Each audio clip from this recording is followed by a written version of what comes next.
নমস্কার, আপনারা দেখছেন নিউজ টুডে। আপনাদের সঙ্গে এই মুহূর্তে রয়েছে আমি পড়শিয়া। চোখ রাখছি এই মুহূর্তের গুরুত্বপূর্ণ খবরের দিকে।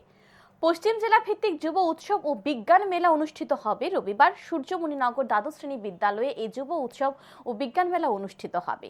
শনিবার সূর্যমণিনগর দ্বাদশ শ্রেণী বিদ্যালয়ে সাংবাদিক সম্মেলন করে এই সংবাদ জানান পশ্চিম ত্রিপুরা জেলা পরিষদের ভারপ্রাপ্ত সভাধিপতি বিশ্বজিৎ শীল। সাংবাদিক সম্মেলনে তিনি আরও জানান, জেলা ভিত্তিক যুব উৎসব ও বিজ্ঞান মেলার সূচনা করবেন সাংসদ রাজীব ভট্টাচার্য।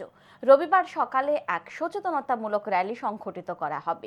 বিজ্ঞান মেলায় পশ্চিম ত্রিপুরা জেলার বিভিন্ন বিদ্যালয়ের ছাত্রছাত্রীরা বিভিন্ন মডেল প্রদর্শন করবে। রবিবার সন্ধ্যায় অনুষ্ঠিত হবে সাংস্কৃতিক অনুষ্ঠানে উপস্থিত থাকবেন উপাধ্যক্ষ রামপ্রসাদ পাল, মেয়র দীপক মজুমদার, বিধায়িকা মীনারানী সরকার সহ অন্যান্যরা। সাংস্কৃতিক অনুষ্ঠানে পশ্চিমবঙ্গ থেকে আগত শিল্পীরা সঙ্গীত পরিবেশন করবে।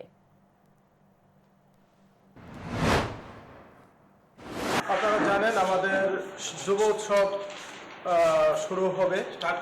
আমাদের জেলাভিত্তিক যে যুব উৎসব সেটা আগামীকাল আমাদের পশ্চিম ত্রিপুরা জেলাভিত্তিক আমাদের ডুকলি আরডি ব্লকের অন্তর্গত আমাদের এই সূর্যমণিনগর এইচএস স্কুলে সেটা অনুষ্ঠিত হবে।